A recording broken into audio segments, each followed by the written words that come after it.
Pemirsa, Kanun Rencana Perlindungan dan Pengelolaan Lingkungan Hidup (RPPLH) Aceh akan membawa manfaat besar bagi masyarakat dan lingkungan hidup di tengah kondisi global dengan berbagai isu lingkungan saat ini.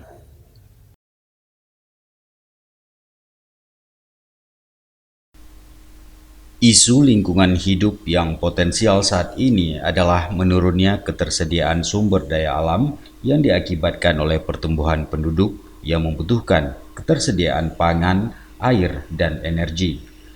Kondisi ini berimplikasi pada menurunnya daya dukung lingkungan, alih fungsi dan degradasi lahan, pencemaran limbah industri dan domestik, serta berdampak pada isu lingkungan global.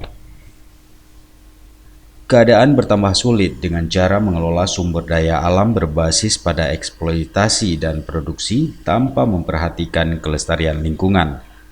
Padahal, pemanfaatan sumber daya alam dan lingkungan hidup harus dilandasi dengan perencanaan secara terpadu dan terarah, serta menjamin keberlangsungan kehidupan manusia dan makhluk hidup lainnya. Kepala Dinas Lingkungan Hidup dan Kehutanan LHK Provinsi Aceh, Hanan SPMM, menyampaikan, dengan adanya Kanun Rencana Perlindungan dan Pengelolaan Lingkungan Hidup (RPPLH) Aceh akan mengantisipasi dampak dari kondisi tersebut dengan berbagai manfaat Kanun RPPLH yang dapat dirasakan oleh masyarakat dan lingkungan hidup. Kanun ini nanti akan memberikan manfaat, ya, karena setiap regulasi yang dilahirkan itu harus ada manfaat untuk masyarakat dan juga manfaat terutama juga untuk lingkungan hidup.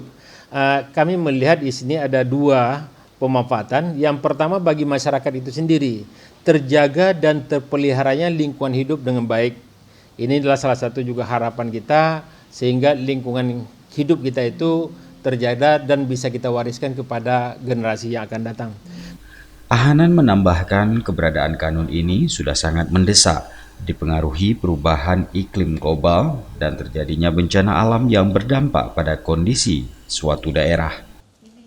Dan Kanun ini kami melihat sangat mendesak karena di beberapa daerah mungkin kondisi iklimnya dulu sangat baik, tapi ini terus bergeser sehingga kondisi alam, dampak banjir, dampak kondisi pengaruh alam ini sendiri tidak lepas daripada bagaimana kita melakukan dan mengelola lingkungan hidup itu sendiri. Dari Banda Aceh, Tim Liputan Aceh TV melaporkan. Oke.